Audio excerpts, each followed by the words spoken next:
This is part 2 of Ponum.com's Gen Con 2011 coverage. In this video, we're going to talk about Warhammer 40k Space Marine, Level 0 Games, We Have Issue Publishing, and Cthulhu Gloom from Atlas Games. I'm here with Matt, who's going to talk to us about Space Marine. So can you tell us a bit about the game? Yeah, we're here at Gen Con 2011. We're showing off some Space Marine. We got a demo on Xbox 360 and PS3. For those of you who don't know about the game, Space Marine is about a group of Ultramarines that were sent to the Forge world Graia that has been invaded by orcs. So when you arrive on scene, you realize there's a little bit more going on than the orc invasion. You run into some chaos forces and whatnot, and the story goes on from there. And what sets your game apart from other shooters? You know, our game is Ultramarine, Warhammer 40k. It's very specific. A lot of Warhammer fans are out there. We really wanted to bring that feel. So when you pick up that controller and play Captain Titus, you're like, holy crap, this feels like Warhammer 40,000, So our game is really tied into that, Also, one thing is a seamless tie-in from melee to range shooting. Going from hack and slashing some orcs to going straight to your bolter pistol, getting some range guys down. Also the lack of cover, you're Ultramarine, you're a 1,000-pound Marine running around with surrounded power armor. You don't need cover. You're just getting right into the fight, taking things down.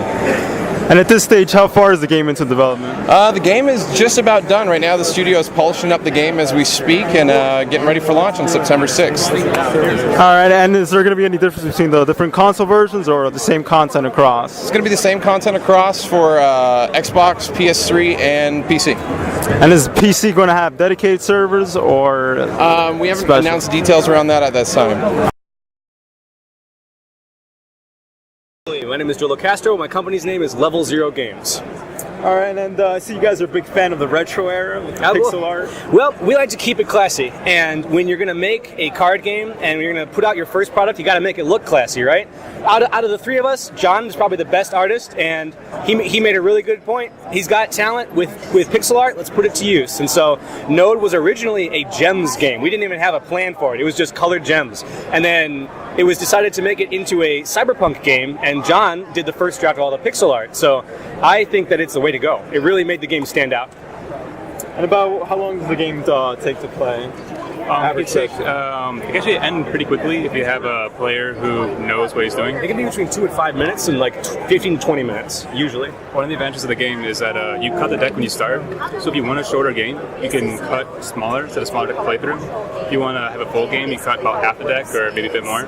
So you can have a fuller, like 30 to 40 minute gameplay. But you can really kind of choose what you want to play. So. And your colleague here was explaining to me that this game was designed so that you would play with actual other people in the same room as because of social interaction. How does that work exactly? That's my area. Yeah. I personally feel that in-person games are more valuable for the social aspect that you can get from them. More valuable than digital games where you don't know the person, you don't even see their face.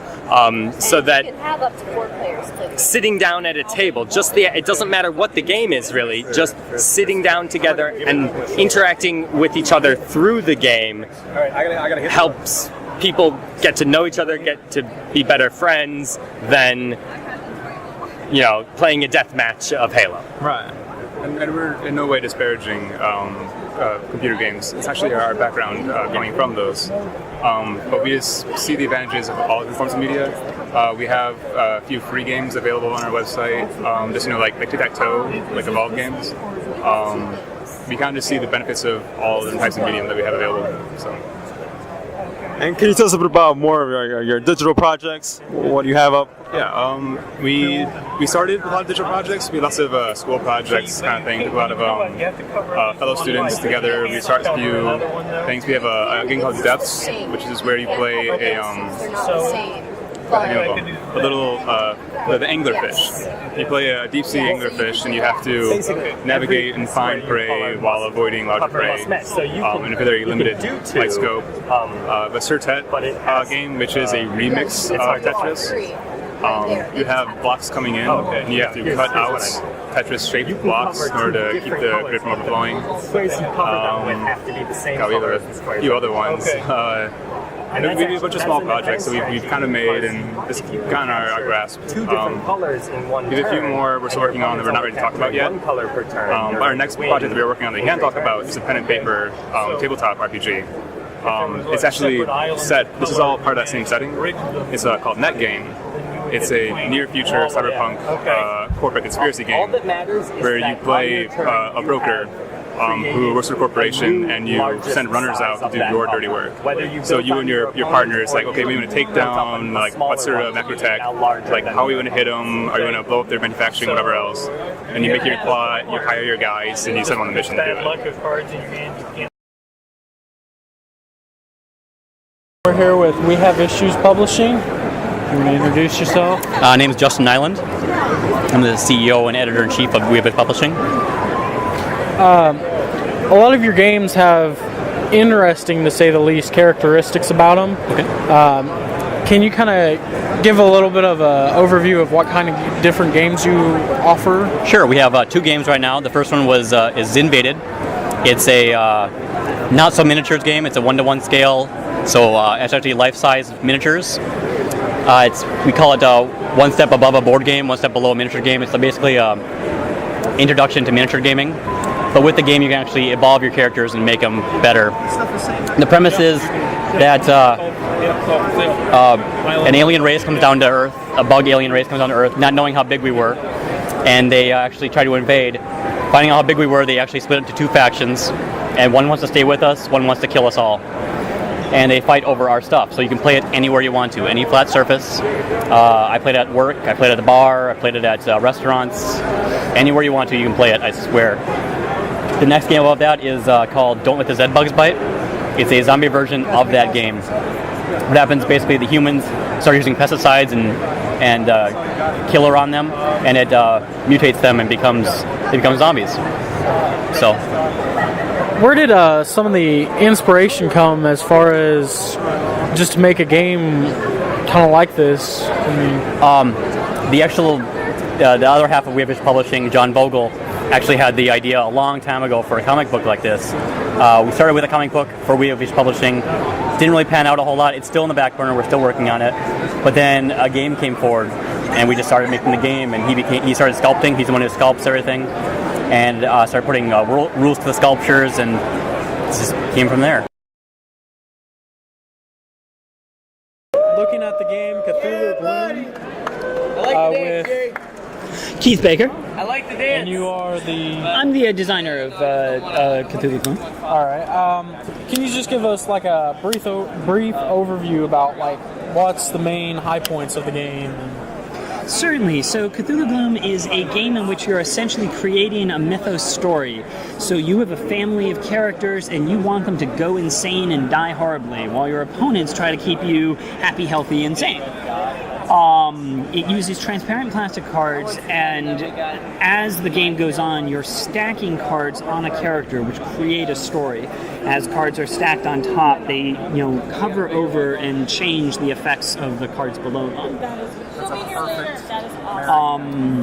And the game continues until someone's family is wiped out, at which point you get points for all your dead characters, and the person with the lowest score wins. Okay.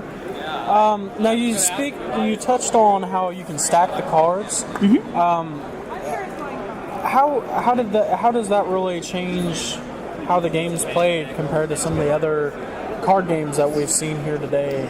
Well, the point of it is that because the cards are transparent, there's 3 different regions for scoring, and different cards will cover different ones of those. So, for example, you might discover, and they sort of apply to different things. So, one is about physical dangers, one's about mental dangers, one's about more sort of magical effects. So, in other words, if you discover a diary or learn most some lore, that's going to be a sort of mental threat and go in the mental spot, whereas then being followed by fungi or fighting something formless is going to be more of a physical thing.